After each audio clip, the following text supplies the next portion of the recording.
तो दोस्तों, welcome to our YouTube channel book से पढ़ाई। आज हम लोग डिस्कस करेंगे वर्कशीट नंबर 11 जो कि है क्लास 9 की समाज विज्ञान पॉलिटिकल साइंस और डेट है 31 जुलाई ऑफ 2021। आज का हमारा विषय रहेगा हमें संसद क्यों चाहिए, संसद में कौन लोग होते हैं।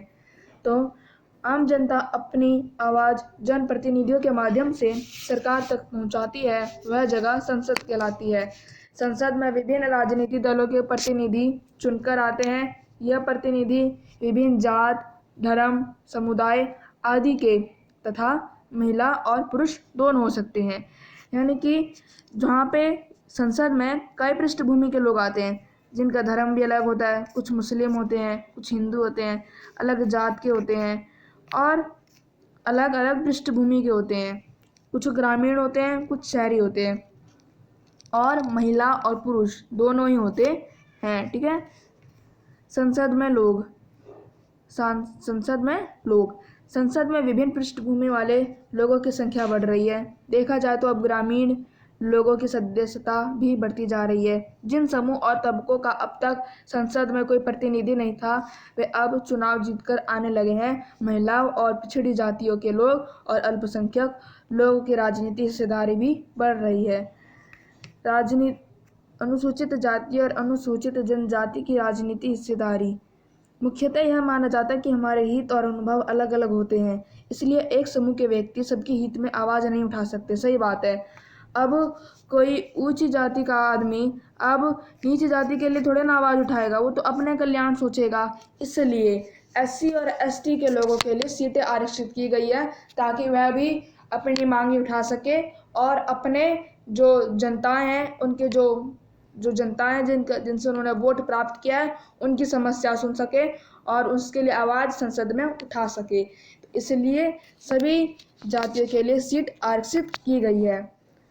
ठीक है, मैंने आपको बता दिया ताकि पिछड़ी जातियों और आदिवासी जनजातियों की उम्मीदवारी जीते और संसद में उनकी भी उचित हिस्सेदारी हो। अगर भले SC और ST के लोग खड़े हो गए, लेकिन अब उनके लिए आरक्षण नहीं है, तो कोई उन्हें वोट नहीं देगा।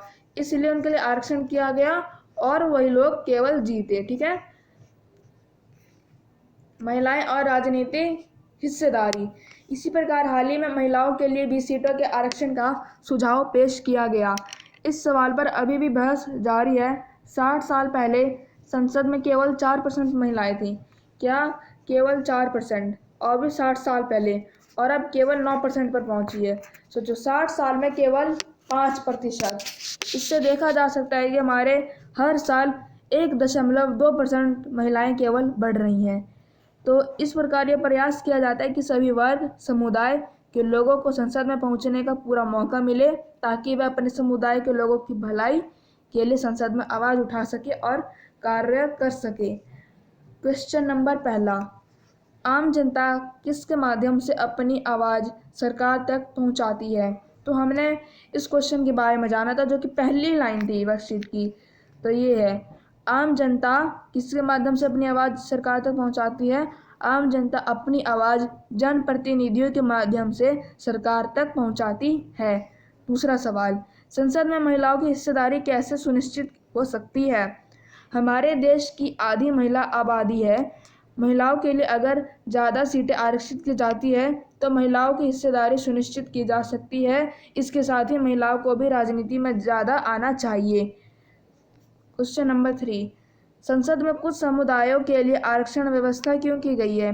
ऐसा इसलिए किया गया है ताकि इन चुनाव क्षेत्रों में केवल पिछड़ी जातियों और आदिवासी जनजातियों के उम्मीदवार जीते और संसद में उनकी भी उचित हिस्सेदारी हो। तो आज इसके साथ हमारी वीडियो हुई समाप्त। अगर आपको हमारी वीडियो अच्छी लगे तो हमारी वीडियो को लाइक करना और चैनल को सब्सक्राइब करना ना भूलिएगा। Thanks for watching.